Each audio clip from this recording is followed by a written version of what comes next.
Hi, I'm Cameron Bile, an independent filmmaker and the creator of the Director's Series. I'm about to begin production on my third feature film, The Veil. The Veil is a haunting meditation on the mysteries of time and a twist on the classic American ghost story.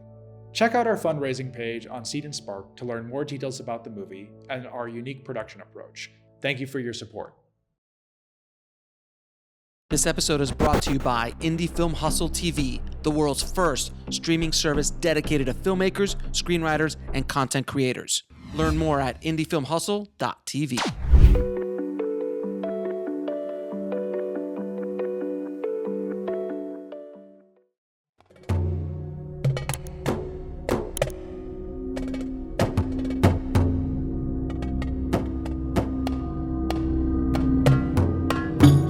Faith is a fundamental aspect of the human experience, providing the structure of the world's various religions and fundamentally shaping our perception of the exterior world around us.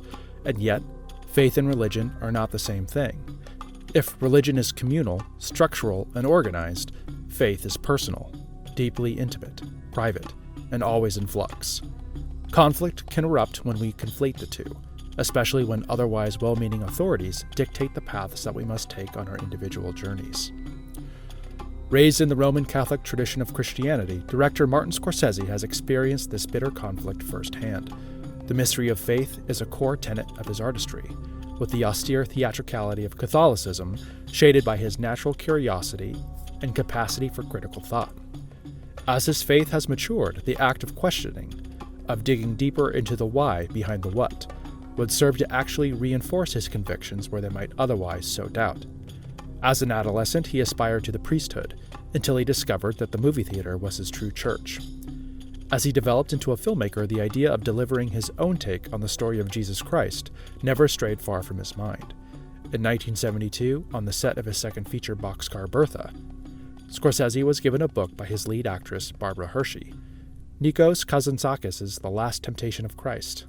Perhaps Scorsese subconsciously understood the hidden gravity of this otherwise fleeting interaction. It would take him 6 years to finish the book, ultimately finishing it in 1978 during a trip to Italy that would introduce him to his third wife, Isabella Rossellini, daughter to Roberto Rossellini, the auteur behind so many neo-realist classics that would catalyze Scorsese's own calling. After finishing the novel, the story fixed itself inside Scorsese's mind as a project he could be passionate about pursuing. Catholicism maintains that Jesus was the Son of God on earth, both human and divine, and yet his humanity had never been truly explored in any meaningful way. The story of Christ's crucifixion, sacrificing himself to rid humanity of sin, is a powerful and inspiring one, albeit in the same way that theater or opera is powerful and inspiring. Perhaps owing to Scorsese's lifelong interest in the realism of documentary, he found himself drawn to Kazantzakis' exploration of Christ's humanity, his thoughts, hopes, and doubts, and, most potently, the desire to live a full, peaceful life without the burden of his divine parentage. The irony of Kazantzakis' take is that by focusing on his humanity, his godliness and his sacrifice could be appreciated more fully. Scorsese's own faith had certainly been bolstered by the idea, and he thought it only natural that a film version would do the same for countless others. The reality, however, would be far more torturous, a personal and artistic crucible that would gobble up years of Scorsese's life. After The King of Comedy's release, Scorsese was able to set up The Last Temptation of Christ at Paramount, where then-President Michael Eisner and head of production Jeffrey Katzenberg approved a budget of $12 million and a shooting schedule of 90 days. He would employ his Taxi Driver and Raging Bull screenwriter Paul Schrader to adapt the book, with subsequent rewrites performed uncredited by both himself and his longtime friend Jay Cox. Scorsese further busied himself by recruiting actor Aidan Quinn for the title role and scouting far-flung locales like Morocco and Israel, despite Eisner and Katzenberg pushing him to shoot in cost-effective but decidedly less authentic locations like San Francisco. Almost immediately, Scorsese was met with vociferous resistance from the religious right, as well as the studio's lack of confidence in Quinn's abilities. The initial $12 million budget soon ballooned to $16 and continued climbing. When Scorsese's producer Irwin Winkler asked Paramount for another $2 million, the studio declared that the project was no longer viable. That Scorsese had wanted to make the film in an attempt to, quote, get to know Jesus better, was not strong enough of an argument for the studio's commercial interests. They pulled the plug in the 11th hour, just before shooting was due to commence, and a heartbroken Scorsese was forced to move on to other projects like After Hours and The Color of Money. As fate would have it, the dream wasn't dead, only deferred. The surprise success of After Hours had brought Scorsese into the orbit of CAA co-founder Mike Ovitz, who would become a major benefactor when he needed it most. In later years, Scorsese and Ovitz's partnership would result in key works like Goodfellas and The Age of Innocence, and even in the formation of the director's venerated Film Foundation, complete with an office in Manhattan. The Color of Money had largely come about thanks to Ovitz's influence and deal-making prowess. And after all those years of heartache and pain endured by Scorsese, all it would take for The Last Temptation of Christ to finally go forward was a dinner meeting between artist and executive. When asked what he wanted to make most in the entire world, and what the cost would be, Scorsese's answer of The Last Temptation of Christ at $7 million earned a simple, immediate yes. A mere 3 months later, Ovitz had set up a deal with Universal and Cineplex Odeon Theaters for the stated budget. The only caveats were that Scorsese was limited to a short 58-day shoot, and he would have to subsequently make a commercial film for the studio, ultimately realized as 1991's Cape Fear. And so it was that Scorsese finally found himself in Morocco during the fall of 1987, finally shooting the passion project he'd dreamt about since childhood, and that would come to stand as one of the most heartfelt and definitive films of his career. It's me the prophets preached about. God talked to me in the desert. He gave me a secret and told me to bring it to you. Didn't you hear me coming? There's a reason that the story of Jesus Christ from Nazareth is often dubbed the greatest story ever told. It is quite simply one of the most well-known and disseminated narratives in the entire history of humanity. The Last Temptation of Christ sticks to the key beats: his rise via the spreading the word of God's unconditional love and the accumulation of disciples, and his subsequent fall via his branding as a blasphemer by his own people, leading to his crucifixion by the Romans, before diverging into a highly controversial reverie, whereby he hallucinates a much different outcome. Willem Dafoe assumes the admittedly intimidating mantle of Son of God, taking over for Aidan Quinn after the latter passed on Scorsese's reworked version, which reconfigures Jesus as a Jewish carpenter who makes crosses for the Romans. If being reviled by his own people for making the very instruments of their execution wasn't bad enough, he also suffers from debilitating headaches and hears terrifying voices inside his head. Far from the strong, pious image of Jesus seen in a Sunday school textbook, Dafoe's portrayal is conflicted and frail. He's always wrestling with his faith and is defined by a fundamental doubt about the divine destiny impressed upon him since birth. With the exception of Quinn and Sting in the role of Pontius Pilate, most of the cast Scorsese had assembled back in 1983 would remain on board. Harvey Keitel, absent from the director's frame since Taxi Driver, brings his gruff, self-righteous countenance to the role of Judas, often cast as the vile traitor who gave Jesus up to the Romans, but is recontextualized here as perhaps his most critical ally. With bright red hair matching the inner fire driving his justice-oriented convictions, Judas expresses an unconditional love for his master, pushing Jesus towards the vision of a new, radical interpretation of God that eschews the fire and brimstone of the Old Testament in favor of a deity capable of bottomless compassion. Barbara Hershey, who had initially given Scorsese a copy of the source material on the condition he cast her in an eventual adaptation, finds her arrangement fully satisfied in the pivotal role of Mary Magdalene. Whereas Boxcar Bertha realizes Hershey as youthful and carefree, The Last Temptation of Christ compels her to channel a hardened world weariness as a biblical-era prostitute, and the woman who would become Jesus' wife if he weren't so burdened by the weight of his destiny. Verna Bloom, another of Scorsese's long-term collaborators, most recently seen in a bit role in After Hours, plays the other Mary in Jesus' life, his mother, the Blessed Virgin. A far cry from the saintly, serene image that adorns stained-glass windows and weathered canvases, Bloom's Mary is frail and broken, suffused with the kind of profound grief that any parent might feel at watching the world treat their child in this way. The controversial material further serves to attract notable talent in its bit roles. Victor Argo, a small yet consistent presence throughout Scorsese's work, appears in the plum role of Peter, Jesus' most famous apostle, a task that Argo handles with a quiet power even as the narrative offsets his influence in favor of its heavier focus on Judas. Harry Dean Stanton plays Saul, the murderous zealot turned prophet of Christianity, while the Empire Strikes Back director Irving Kershner pops up as one of Jesus' earliest and most curmudgeonly followers. For the pivotal role of the infamous Roman judge Pontius Pilate, Scorsese replaces his initial casting of Sting with another rock icon, David Bowie. Bowie's sinewy, androgynous physicality imbues the well-known biblical figure with an urbane and sophisticated touch. Like Judas, he isn't positioned as the villain that he's usually presented as. He too recognizes Jesus' humanity to a point where one could imagine him passing a very different judgment. But his charge's unbending insistence on his simultaneous divinity ultimately proves a bridge too far for the pragmatic Roman bureaucrat. That he reads as so conflicted at his sentencing of Jesus to death speaks to Scorsese's uncompromising approach to the material, which refuses to reduce his character's three-dimensionality in service to the pageantry of morality play. Indeed, every one of Scorsese's creative and narrative decisions immediately signals that The Last Temptation of Christ isn't your grandfather's biblical epic. It's not even an epic, in the sweeping conventional sense, a byproduct of budgetary constraints that compelled the director to adopt more of a direct, grounded approach.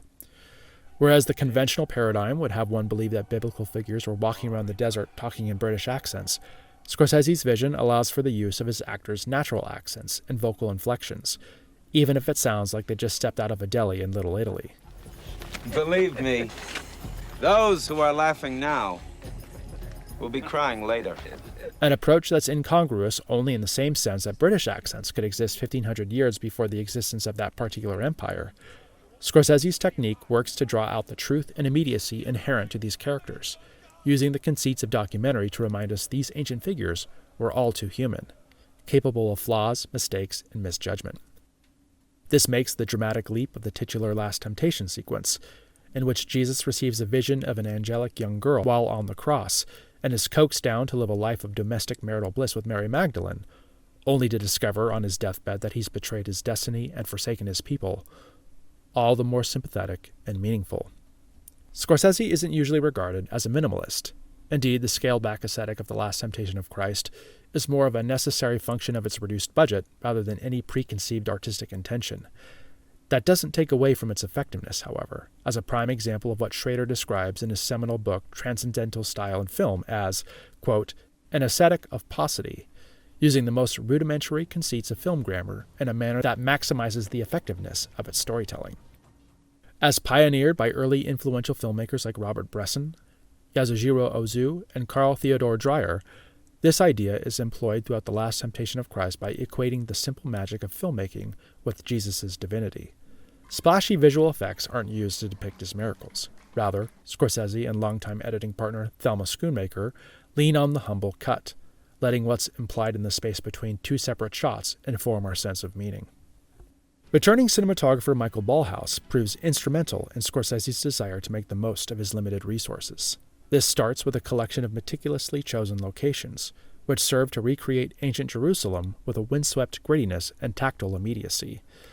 Though the pair lacked the capacity to drag cumbersome camera equipment out into the remote desert landscapes, they benefit from the presence of the Steadicam, imbuing the 35mm film image, framed in the decidedly non-epic 1:85:1 aspect ratio, with Scorsese's signature flavor of delirious energy. As appropriate for a narrative about faith under duress, the remoteness of Scorsese and company's surroundings forced them to shoot without the benefit of viewing dailies the next day. As recounted to writer Tom Schoen in his comprehensive biography of the director, Scorsese would have to phone Schoonmaker back home and ask her to describe what his footage was looking like. The answer, of course, was that it looked unlike anything he had ever made before. A bygone ancient world infused with the urgency and complexity of modernity. A similar approach informs The Last Temptation of Christ's musical palette, fashioned by rock icon Peter Gabriel as a New Age take on the Holy Land's characteristic sound. It's a move akin to taking some of the piss out of the biblical epic genre's conventional stuffiness. A prehistoric antecedent to Phil Spector's Wall of Sound that would subsequently influence the rise of world music's popularity in pop culture.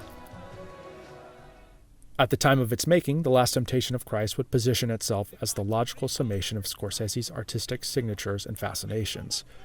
From ancient Rome's point of view, Jesus was a radical subversive to a criminal degree, a seldom emphasized yet inextricable aspect of his history that connects him to the larger rogues gallery of Scorsese protagonists, all of whom are trying to square their religious convictions with the immorality the world requires of them. Throughout his career, he has used Catholic iconography and certain religious hang-ups to externalize his character's inner conflict. The Last Temptation of Christ plugs us directly into the source, substituting his typical community of Roman Catholic Italian Americans laboring to eke out an existence under the dominance of the Protestant Anglo-Saxon paradigm for a Jewish population scraping by under the watchful, downward-looking gaze of the ancient Roman Empire. In this context, Jesus is seen as a lowlife among lowlifes, a man who, in his occupation as a crossmaker, effectively profits off the persecution of his own people. Scorsese explores his portrayal primarily through the discordant interplay between Jesus and Judas, their conflicting ideologies representing the core sentiments of their respective testaments. Judas's bloodthirsty righteousness representing the Old Testament, and Jesus's appeals towards love, acceptance, and forgiveness, suggesting the idea of an altogether new covenant between God and his people. His subsequent crucifixion at the hands of the Romans, to which he voluntarily submits himself as a sacrificial lamb for the greater good of humanity, becomes the genesis for the self-flagellation practiced by Scorsese's lonely men 2,000 years later, their willing submission to pain standing as an admittedly medieval approach to cleansing their selves of sin. Leave it to Scorsese to pepper his biblical epic with postmodern touches befitting his membership in the new Hollywood generation of filmmakers, beginning with the aforementioned reconfiguring of an epic framework into a lowercase character study. A happy accident inherent to the film medium makes for a surprisingly transcendent moment. The final shot finds Jesus in close-up, having returned from his reverie to his dying moments on the cross and gleefully shouting, "It is accomplished." As the music builds to a crescendo, the image blooms into a series of colors, implying his glorious entrance into the kingdom of heaven. In reality, however, the effect was the result of a severe light leak occurring in camera, which overexposed the film. A very technical and rational phenomenon, whose timing nonetheless approaches the supernatural in its fortuitousness. Scorsese quite easily could have chosen an alternate take and ended up with a technically pristine end to his passion project, but his embrace of celluloid's inherent vice imbues The Last Temptation of Christ with palpable life, the Holy Ghost in the machine. Scorsese's passion project, intended as a soulful exploration of his own faith, is regarded even today as one of the most fiercely controversial films ever made, and for good reason.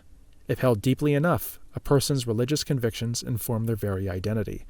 A challenge to that worldview, even a well-intentioned one such as Scorsese's, constitutes nothing less than a direct personal attack. Admittedly, a film so bold as to depict Jesus in the act of sexual intercourse is, suffice to say, going to ruffle a few feathers. However, Scorsese was unprepared for the level of outrage directed at his film, and at him personally. There was the usual pearl-clutching and condemnation from religious figures who hadn't bothered to actually see the film, but he couldn't have anticipated some of the more extreme reactions. The evangelist Bill Bright offered to buy the negative with the intent of destroying it. Countries like Greece, Turkey, and Mexico banned the film for several years. It's still banned in Singapore and the Philippines. Blockbuster Video refused to carry the VHS release in its stores. There was even a terrorist attack, carried out by fundamentalist extremists during a screening of the film in Paris, an arson that injured 13 people and caused major structural damage. Scorsese himself received so many death threats that he was compelled to employ bodyguards at public appearances for several years afterwards. Despite, or perhaps because of, all this venom, The Last Temptation of Christ managed to gross $25 million in worldwide box office receipts, and would subsequently score Scorsese valuable industry recognition in the form of an Oscar nomination for Best Director. As the world has moved on to fresher outrages, Scorsese's hard-fought labor of love has increasingly revealed itself for what it truly is, a surprisingly relevant examination of Jesus' life, taking his teachings to heart while refusing to pander to performative devotion. Though his surprise at the film's fiery opposition might have been a touch naive, his narrative navigation of the thorny subject matter is mature and responsible. The passion and perseverance on display causes The Last Temptation of Christ to endure as a touchstone work in biblical cinema, and by creating an intimate reflection of Jesus as a man, a mere human being full of doubt and fear, Scorsese provides a similar reflection of himself, and a window into an artistic worldview defined by an intimate, probing, and faith-affirming curiosity. Having endured the crucibles of commerce, the artist had been resurrected, and now stood ready to make a new covenant with his audience.